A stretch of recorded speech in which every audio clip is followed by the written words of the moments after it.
नमस्कार प्रिय साथियों, मैं हूं आपका दोस्त रत्नेश और स्वागत है आपका जीके कैंपस परिवार में। दोस्तों, इस वीडियो में हम बात करने वाले हैं 22 मई 2020 इम्पोर्टेंट करंट अफेयर्स की। अगर दोस्तों आप इस चैनल पर नए हैं तो चैनल को सब्सक्राइब कीजिए, साथ ही साथ बेल आइकन को प्रेस कीजिए, जिससे आने वाली लेटेस्ट वीडियो की नोटिफिकेशन आपको मिलती रहे। तो चलिए दोस्तों स्टार्ट करते हैं 22 मई 2020 इम्पोर्टेंट करंट अफेयर्स। तो सबसे पहला इम्पोर्टेंट करंट अफेयर्स है, वर्ल्ड बैंक ग्रुप में किसे अपना नया उपाध्यक्ष और मुख्य अर्थशास्त्री नियुक्त किया है। तो कार्मेन रेनहार्ड जी को वर्ल्ड बैंक ग्रुप ने अपना नया उपाध्यक्ष और मुख्य अर्थशास्त्री नियुक्त किया है। अब हम बात करते हैं कुछ फैक्ट्स की कार्मेन रेनहार्ड से रिलेटेड। तो इनकी नियुक्ति जो होगी वो 15 जून 2020 से प्रभावी होगी। कार्मेन रेनहार्ड की जो नियुक्ति होगी वो 15 जून 2020 से प्रभावी होगी। हम इनकी बात करें अगर कार्मेन रेनहार्ड की, तो वह IMF में वरिष्ठ नीति सलाहकार और वह उपनिदेशक और इन्वेस्टमेंट बैंक नियर ईस्टर्स में उपाध्यक्ष और मुख्य अर्थशास्त्री का काम संभाल चुकी हैं। कौन? कार्मेन रेनहार्ड जी। उन्हें अर्थशास्त्र में किंग जुआन कार्लोस पुरस्कार, कार्मेन रेनहार्ड जी को अर्थशास्त्र में किंग जुआन कार्लोस पुरस्कार और NABE के एडम स्मिथ पुरस्कार से भी सम्मानित किया जा चुका है। एडम स्मिथ पुरस्कार से भी सम्मानित किया जा चुका है। उन्हें फॉरेन पॉलिसी की टॉप 100 ग्लोबल थिंकर्स और थॉमस राइटर्स की दुनिया की सबसे प्रभावशाली साइंटिफिक माइंड्स की सूची में भी शुमार किया गया है कार्मेन रेनहार्ड जी को, जिन्हें वर्ल्ड बैंक ग्रुप ने अपना नया उपाध्यक्ष और मुख्य अर्थशास्त्री नियुक्त किया है। अब हम बात करते हैं नेक्स्ट इम्पॉर्टेंट करंट अफेयर्स की। तो जूलॉजिकल सर्वे ऑफ इंडिया यानी कि GSI ने उभयचर की 20 प्रजातियों को गंभीर रूप से लुप्तप्राय और जितने को लुप्तप्राय के रूप में सूचीबद्ध किया है। तो प्रजातियां कितनी हैं? 35 ऐसी प्रजातियां हैं जो लुप्तप्राय प्रजातियां हैं, जिसे GSI ने भारतीय भूवैज्ञानिक सर्वेक्षण संस्थान ने लुप्तप्राय सूचीबद्ध किया है। अब हम बात करते हैं कुछ भारतीय भूवैज्ञानिक सर्वेक्षण संस्थान से रिलेटेड फैक्ट्स के बारे में। तो भारतीय भूवैज्ञानिक सर्वेक्षण संस्थान यानी कि zoological survey of India Bharat सरकार के खान मंत्रालय के अधीन कार्यरत एक संगठन है।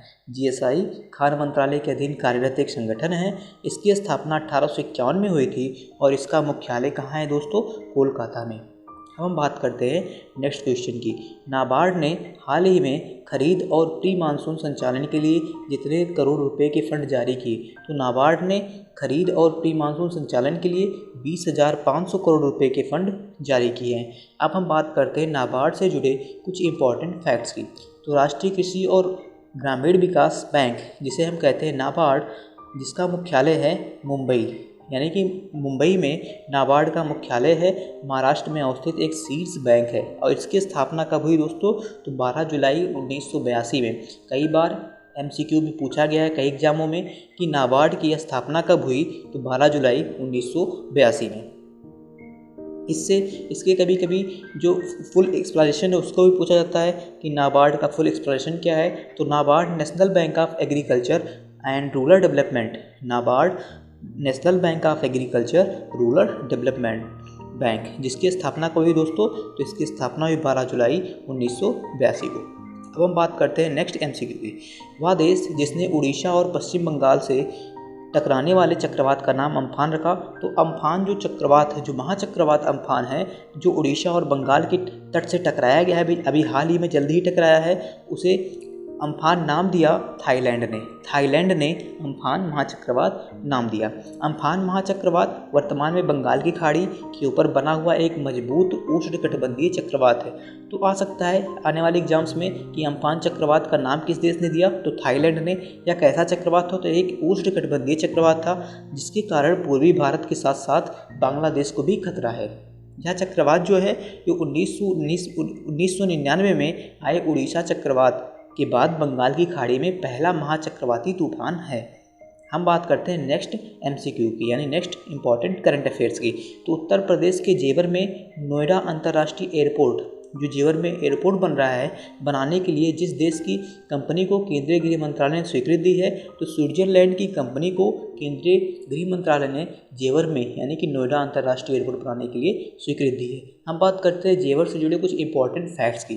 तो जेवर यमुना नदी के उत्तर पूर्व में स्थित है। जेवर यमुना नदी के उत्तर पूर्व के किनारे में स्थित है। ग्रेटर नोएडा में स्थित और नोएडा से करीब 60 किलोमीटर दूर स्थित है जेवर, यानी कि नोएडा अंतर्राष्ट्रीय एयरपोर्ट।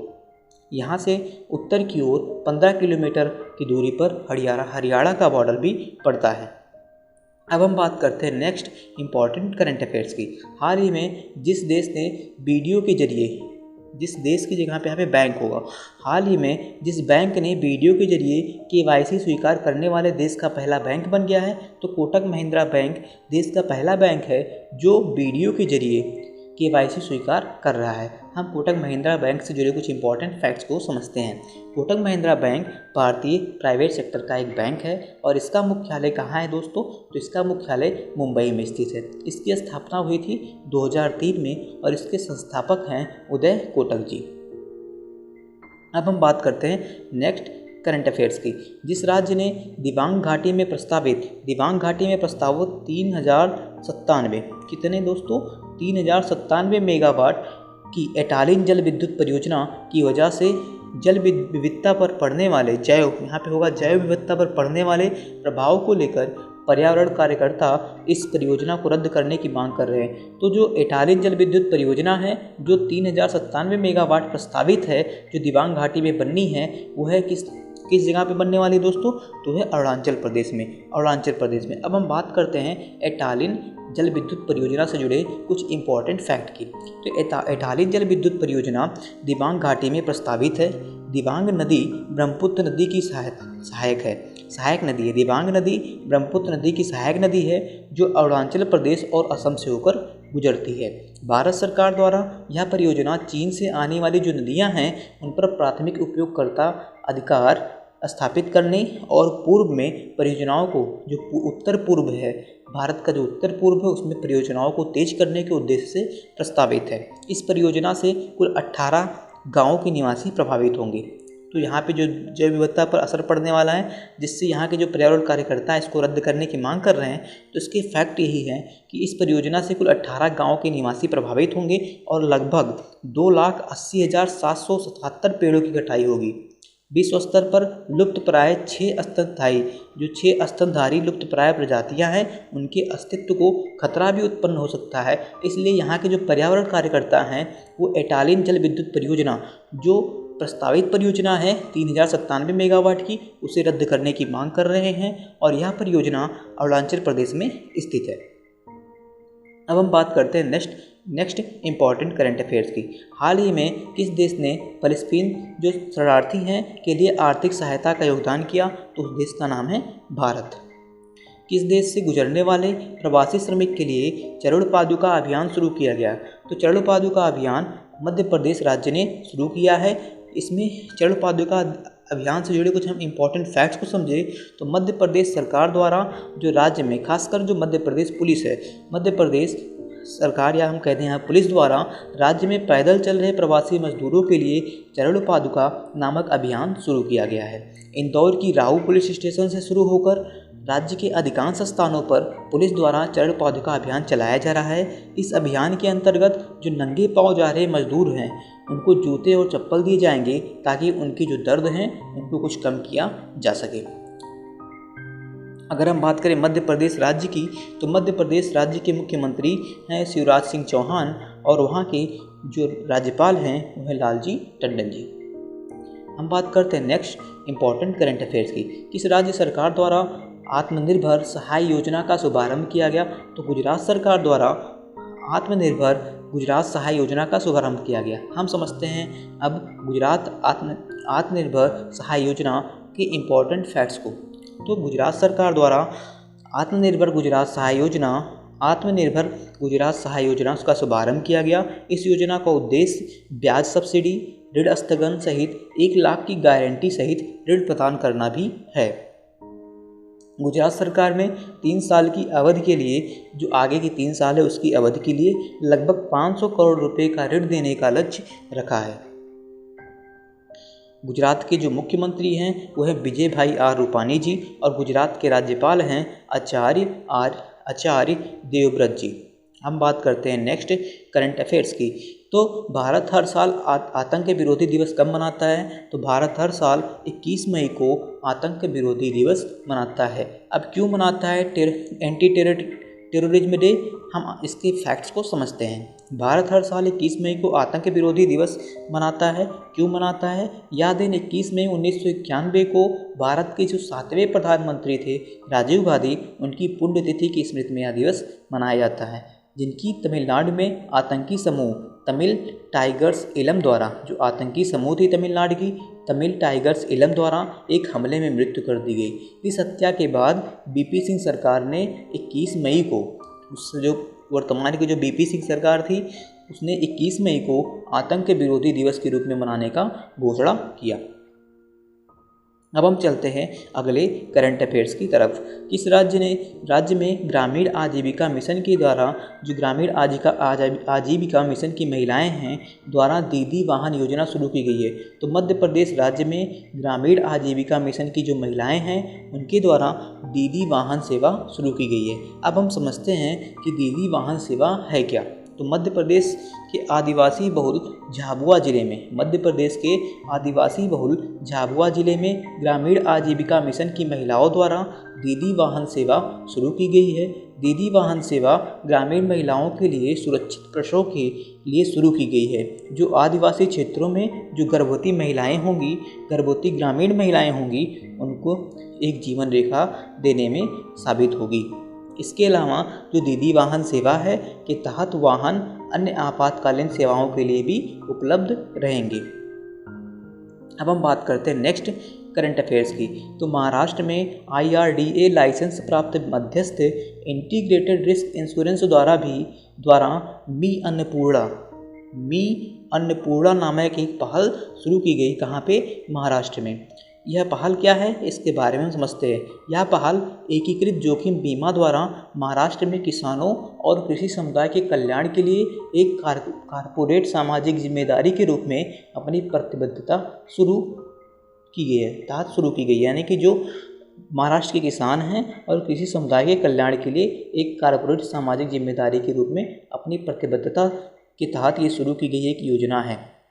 मी अन्नपूर्णा कृषक समुदाय के उत्थान के क्रम में दीर्घकालिक अस्थायी कार्यक्रम प्रदान करके उनकी आय की निरंतरता के लिए आत्मनिर्भर महाराष्ट्र के भूमिपुत्र के लिए एकीकृत जोखिम बीमा की प्रतिबद्धता है मी अन्नपूर्णा। हम बात करते हैं महाराष्ट्र राज्य की। तो महाराष्ट्र के मुख्यमंत्री हैं उद्धव ठाकरे जी और वहाँ के वर्तमान में राज्यपाल हैं भगत सिंह कोश्यारी। हम बात करते हैं नेक्स्ट करंट अफेयर की। तो केंद्रीय मंत्रिमंडल की नियुक्ति समिति ने गोविंदा राजलू